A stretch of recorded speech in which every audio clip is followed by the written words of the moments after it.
Fox News contributor Dan Hoffman, former CIA station chief. Dan, great to have you back and good morning to you. A lot to get to. Let's start with the convoy. It's dispersed overnight. This a day after we saw that brutal tank video with those Russian, that column just got nailed by the Ukrainian military. How do you assess the events from overnight, Dan? Yeah, so I think it's important to emphasize that even though Russia's engaging in negotiations with Ukraine, the respective foreign ministers, Vladimir Putin's not looking for an off-ramp. He's barreling down the highways to Ukraine's major cities.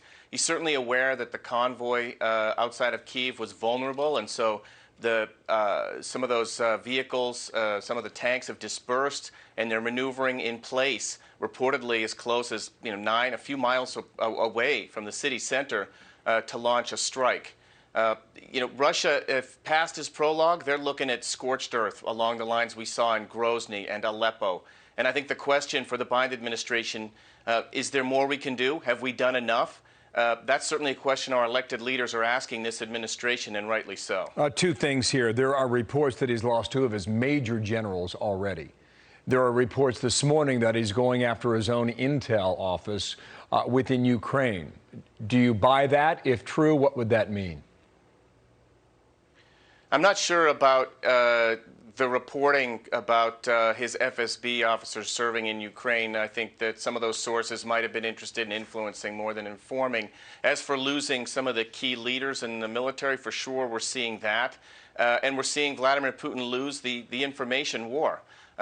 Ukraine is winning that thanks to President Zelensky. And when Vladimir Putin's own soldiers, not to mention his inner circle, realize that they're being lied to, that really hurts Vladimir Putin's credibility and will tear away at his regime's security. And that could be something we're looking at potentially down the road as Russia's losses mount. But again, I can't emphasize enough, time is of the essence here. We need to get Ukraine more javelins, more Stingers, maybe some S-300s air defense. And why we're not giving them MiGs? If we're giving them javelins and Stingers, that's a distinction without a difference. I just don't understand why we're not giving them the aircraft that they've been asking for. Mitt Romney's asking that same question from yesterday, Senate Foreign Relations Committee. Watch here now. I simply do not understand the logic for not getting the MiGs to the Ukrainians immediately. There is no logic which has been provided to this committee or to the nation for the lack of rapidity in making this decision and getting them the MiGs. It makes no sense. And I'm trying to tie this together. The word from the Pentagon is that it would be escalatory, which would suggest that Ukraine would have an advantage. Does the Pentagon now believe at the moment that the Ukrainians can fight one-on-one? That this war at the moment, Dan, is Ukrainian military against the Russian Red Army, and they see it as apples to apples? So, yesterday during the testimony, our intelligence leadership, that's DNI Avril Haines and Director CIA Bill Burns, both admitted that we kind of underestimated Ukraine's capacity and their will to fight, and we overestimated Russia's ability. Russia's been plagued by logistical problems and poor morale. Ukraine still has, according to Jennifer Griffin, over 50 aircraft capable of flying. But look, we're over 2 weeks into this fight, and Ukraine is still holding their 4 major cities. But Russia is encircling those cities. Look at Mariupol. They don't have any water. They don't have any food or electricity.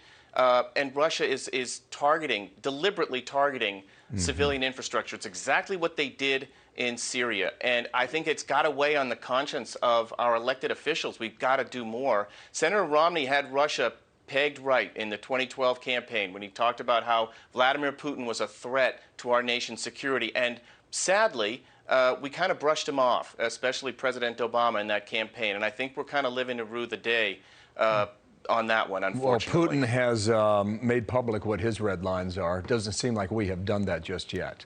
Will that change? That's right. Vladimir Putin is deterring us from supplying Ukraine with those MiG aircraft. And I just question that deeply. I think we need to be providing Ukraine with more support, not less. more air supply. And again, Russia's attack on that airfield just 70 miles from the Polish border, it's a clear effort by the Russians to disrupt resupply. They're very well aware that Ukraine is staying in the fight because of their toughness and their will, but they need military equipment, they need humanitarian assistance. Russia wants to close that off, and they want to close off those humanitarian corridors out to the west. Wow. Dan, thank you. Terrific analysis. We'll be in contact by the day. Thank you, Dan Hoffman. All right.